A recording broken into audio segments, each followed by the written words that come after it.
Hai guys, welcome back to Miracles Channel. Jadi ceritanya gini, gue sering banget dapet pertanyaan gunanya matematika buat kehidupan sehari-hari itu apa sih? Trigonometri, integral, limit, turunan, fungsi itu kepakainya di mana di kehidupan sehari-hari, ya kan? Mana nggak kepake tuh? Nah, kalau lo juga pernah bertanya begitu, bagus. Karena apa? At least lo punya curiosity. Karena buat gue secara pribadi, lebih bagus lo punya pertanyaan dan beneran kepo sama jawabannya gitu kan, daripada nggak peduli sama sekali gitu. Gue suka menyebut hal tersebut dengan term otak yang rame. Nah, pertanyaan integral, trigono, kepake buat apa sih? Sebenarnya gue punya jawaban ultimate yang akan gue jawab di akhir video ini, jadi tonton sampai habis. Sekarang adalah episode pertama untuk rubrik baru gue, yaitu kegunaan matematika dalam kehidupan sehari-hari. Nah, ini di episode pertama ini gue akan bahas spesifiknya di bidang memasak. Penasaran gak sih kayak apa sih gunanya matematika dalam bidang memasak? Gue gak pinter matematika tapi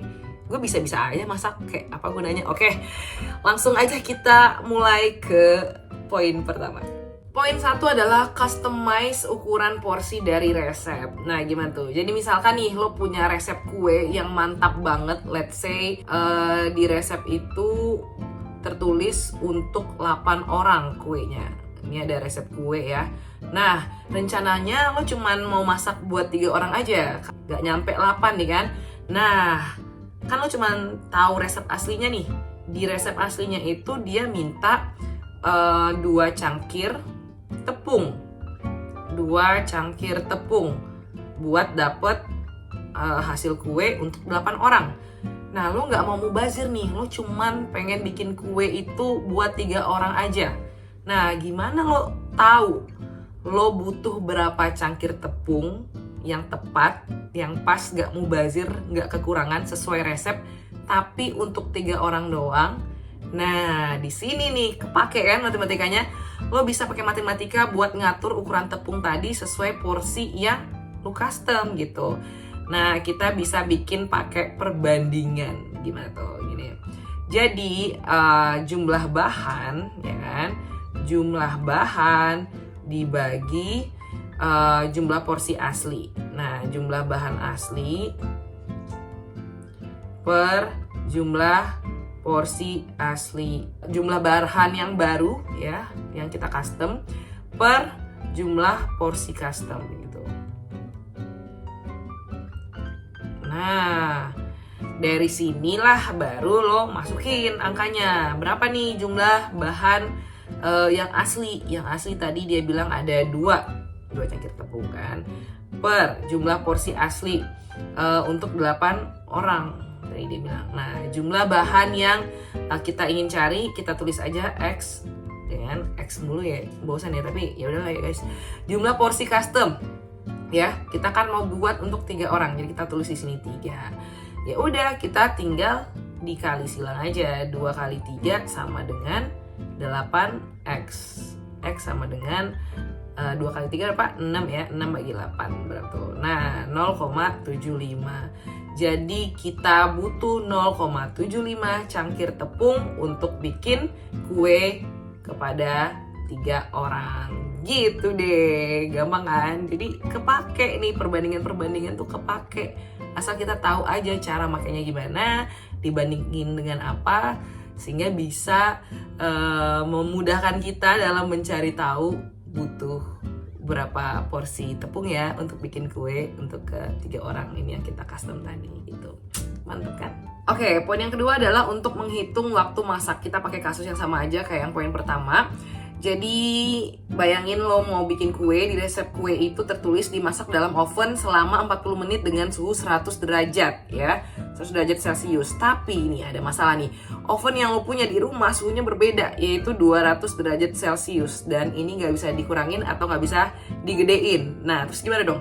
Biar kematangannya pas, apakah lo bisa tetap pakai yang 40 menit ini? Dengan kuantitas ini ya, kue yang sama ya, nggak bisa ya kan, kecuali lo mau kematangannya beda tingkatnya, itu lain cerita. Kalau lo mau tingkat kematangan yang sama dan jumlah kuenya juga sama, jadi lo harus menyesuaikan nih, karena lo punya suhu yang berbeda dari yang ada di resepnya gitu kan. Kalau lo pakai 40 menit di suhu yang 200 derajat, sementara 40 menit itu tadi telah disesuaikan untuk yang 100 derajat Celcius. Artinya apa?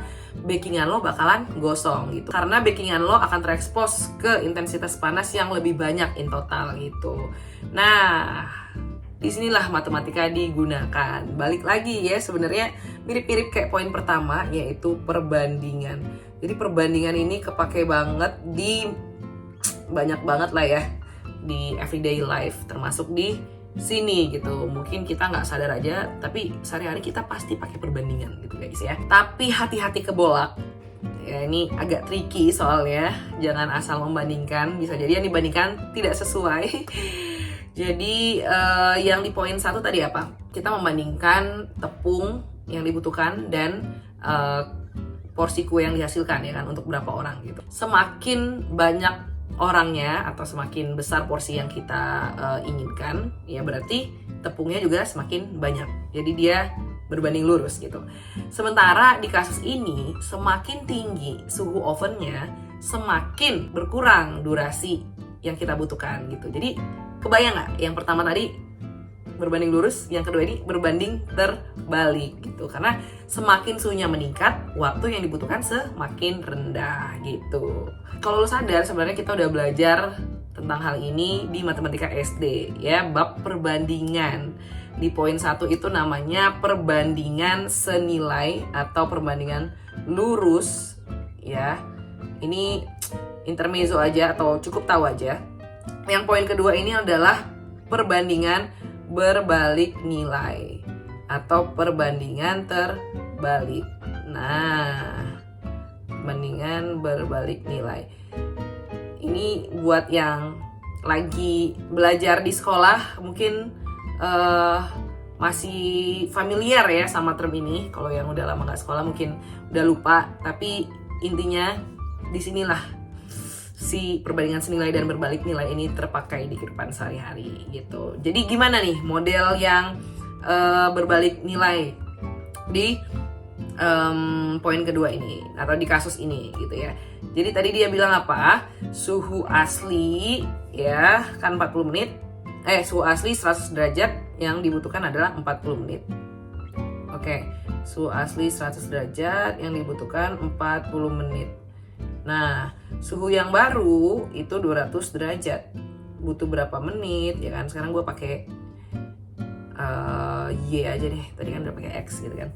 Oke, jadi langsung aja ya. Kita bandingin 100 per 200 sama dengan, nah ini nih lu balik, bukan 40 per Y, tapi Y per 40. Kalau di poin 1 tadi 40 per Y gitu. Jadi dibalik karena berbanding terbalik dia, nggak senilai, nggak lurus gitu perbandingannya. Oke, berarti berapa nih? Y sama dengan 40 kali 100 dibagi 200. Kita tinggal coret-coret ya, dapatlah hasilnya 20 menit. Dah selesai gitu. Sebenarnya ya bisa langsung aja ya 100, 200. Oh kalau 140 menit 200 ya setengahnya 20 menit gitu. Cuman kalau misalkan angkanya agak sedikit sulit ya kan, maksudnya nggak cuma dibagi 2 atau nggak dikali 2. Nah inilah lu bisa memakai perbandingan ini gitu. Lu jembrengin gitu maksudnya. Nah ini matematikanya ya, disclaimer ya. Kalau kita mau ngomongin soal sainsnya, suhu dan waktu yang kita hitung tadi sebenarnya lebih ke menghitung kalor yang dipancarkan oleh ovennya gitu. Sementara untuk mencari tahu waktu yang kita butuhkan biar kematangannya sama gitu ya, si kuenya, kita sebenarnya perlu tahu kalor yang diterima oleh kuenya gitu. Dimana lo harus mempertimbangkan ini nih semua variabel yang ada di sini. Rumus kalor Q sama dengan MC delta T. Nah, jadi kalau di resepnya untuk buat 5 kue, terus lo mau buat 20 kue, bisa jadi waktu dan suhu yang dibutuhkan itu nggak sesimpel yang udah kita cari di sini tadi ya. Nah, jadi 5 kue versus 20 kue, mungkin ovennya memancarkan kalor yang sama, tapi kalor yang diterima sih masing-masing kue ini bisa berbeda. Nah, itu tapi ya nice to know lah. Sedikit tentang fisika, tapi ya nggak usah terlalu dibahas. Tapi yang penting lo udah dapet gambarannya. Faktor-faktor lain ada banyak, tapi mungkin tidak sesignifikan faktor suhu dan waktu. Kalau lo kepo apa aja faktor-faktor yang mempengaruhi tingkat kematangan kue dalam oven, lo bisa googling dan cerita sendiri. Dari 2 poin tadi sebenarnya kelihatan gak sih intinya apa? Rasio dan proporsi. 2 hal ini udah kita katam lah bahasanya dari belajar matematika di sekolah dasar gitu. Dan tadi gue udah janji di awal mau jawab pertanyaan integral, trigono, dan lain-lain kepake buat apa sih? Nah, nih gue punya jawaban ultimate. Belajar integral, trigono, limit, dan lain-lain itu poin utamanya bukan diisi atau kontennya atau knowledge-nya per se ya. Tujuannya bukan biar lo tahu definisi trigono, udah selesai. Bukan, tapi poin utama bermatematika adalah dampaknya ke otak lo. Cara berpikir, gimana cara lo memecahkan masalah, penalaran, intinya bikin otak lo jadi makin canggih gitu. By the way, bermatematika juga bisa digunakan untuk strategi investasi atau trading. Nah, Ajaib sekarang punya fitur-fitur baru yang bisa membantu tradernya punya pengalaman trading yang baik sehingga mereka bisa jadi trader yang handal. Yang pertama ada advanced charting, ini favorit gue. Jadi bisa dilihat chartnya mulai dari per year sampai per 5 menit loh, keren banget. Detail ya, real time candle ini membantu trader banget buat nentuin kapan waktu yang tepat untuk buy dan sell. Terus yang kedua ada order book speed. Di sini harga transaksi terakhir antara penjual dan pembeli diupdate per 1 detik. Jadi bisa tahu harga yang paling update di pasar. Terus yang ketiga ada harga jual terbaik pada saham day trading. Ini kalau menurut gue fiturnya bagus banget buat pemula atau buat yang lagi males mikir menganalisis teknikal sendiri. Jadi lo bisa pakai referensi yang udah disediain oleh Ajaib. Itu baru 3 yang gue sebutin, ada 27 fitur lainnya yang bisa lo cek di Instagram @ajaibinvestasi. Nah, kalau lo belum punya akunnya, daftar pakai kode gue Mira879 biar dapet koin dari Ajaib. Oke guys, sekian video kali ini. Komen di bawah next episode kedua mau bahas apa nih, di bidang apa. Dan jangan lupa untuk follow gue di Instagram dan di TikTok @miraclesitompul. See you guys on my next video. Abis suaranya. Bye!